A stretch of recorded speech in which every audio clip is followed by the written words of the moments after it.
Greetings, brothers and sisters. Hello and welcome back to Eva's House of Spirit. I'm Eva, and this is a VR of sorts to Ember HoneyRaven regarding a video that she did titled Spiritual Tattoos. She did this video a little bit ago. I will have it linked in the description of this video if you want to check out her video, because I thought it was a really cool video. And I thought that I would come forward and make this video where I share the significance of my own tattoos, what they are. I want to show them to you, what they mean, why I decided to get them. I think this is a really relevant discussion. And also, there's a book for those of you who are interested in spiritual body modification. I don't know if all of you have heard of this book, but here is the book.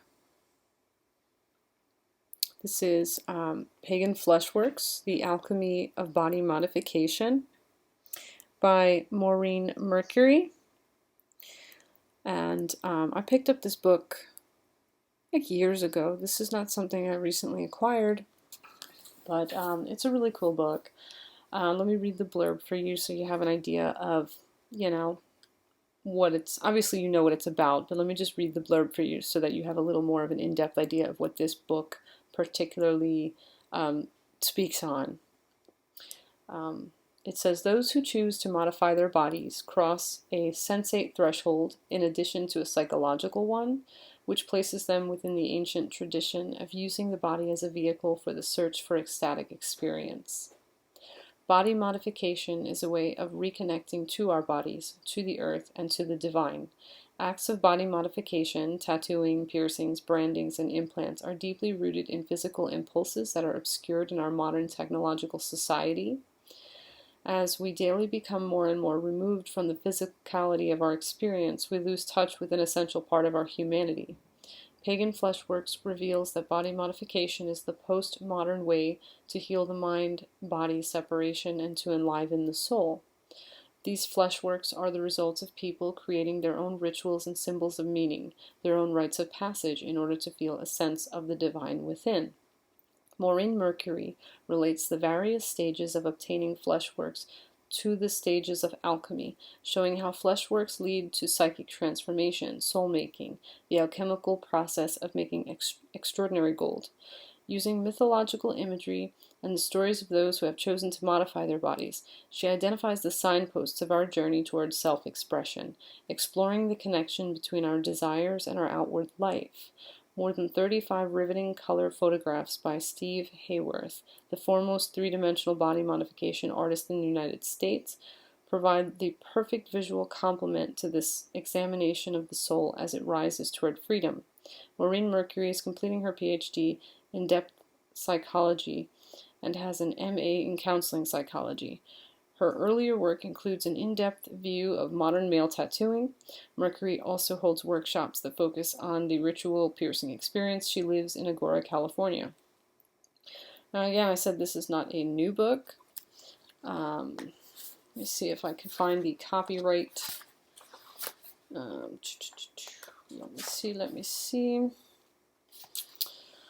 Well, this is saying it was copyrighted in the year 2000, so that gives you an idea of how old this book is. It's not, like, again, it's not a new book, but even still, I think maybe for those of you interested in this topic, this might be something you may want to pick up. With these things considered, I guess I'll just get into showing you my tattoos and telling you about them. The first tattoo I ever got was this crow on my right shoulder. I got this when I was 18, and I think at the time what really sort of motivated this tattoo was that I was very much all about having personal freedom, and I was also kind of exploring this shadow side of myself. So having a tattoo of, you know, a crow, it was such a symbol of, you know, darkness, yes, but also freedom. Here is a bird, this black bird that just it does its own thing. It flies free. And also, there's an element to the symbol of the crow. In that crow is seen in certain ways as a trickster. Crow is sort of just open and free and ever changing, and it's there's just this almost element of I don't know if chaos is the right word, but sort of an element of, I guess, for lack of a better word, chaos to the symbol of the crow. So I guess I sort of adopted that symbolism, for myself. It was just such a badge of going my own way, and of owning that darker part of myself that I was just coming to terms with. So I think that had a lot to do with why I chose that to be my first tattoo. But I will say that now my life has changed considerably from the age of 18 to the age of 34. And being that this tattoo, it sort of needs a touch up anyway, because, as tattoos, age, they kind of, sometimes they can not fade, but they become slightly fuzzy around the edges a little bit. And what I want to do, rather than just, touch it up as a crow, I want to represent some of the changes that have gone on in my life. So, what I plan to do when I am able, I plan to change the crow into a phoenix, because there are certain experiences that I've gone through that now in hindsight, it really does feel like, I am this entity, arising out of its own ashes. I really did come out of some really dark times that have happened to me in the past. I really did sort of reinvent myself and come out of what was into who I am today. So in the future, I think I'm going to be changing this crow into a phoenix. I can't say exactly when, but it is something that I've been thinking about for quite a while, and I've been playing around, sketching out like different ideas for how I would go about this. The second tattoo that I got is this tattoo of a spider over my left shoulder.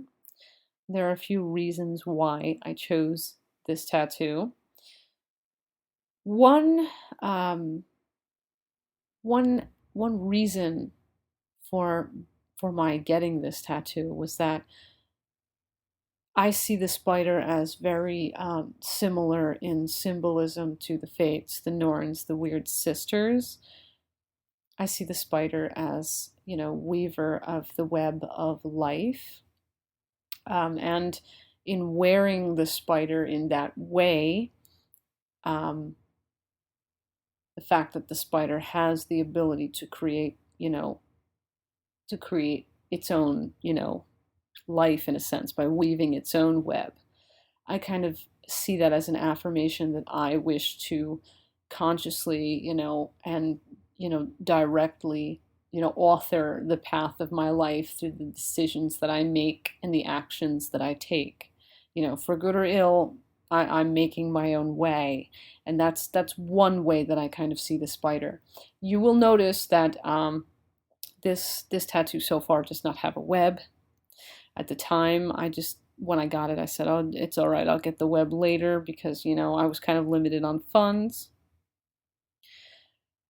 Um, I do have plans as to what the web should look like. That said, let me go on and explain to you some of the other symbolism kind of tied into this tattoo.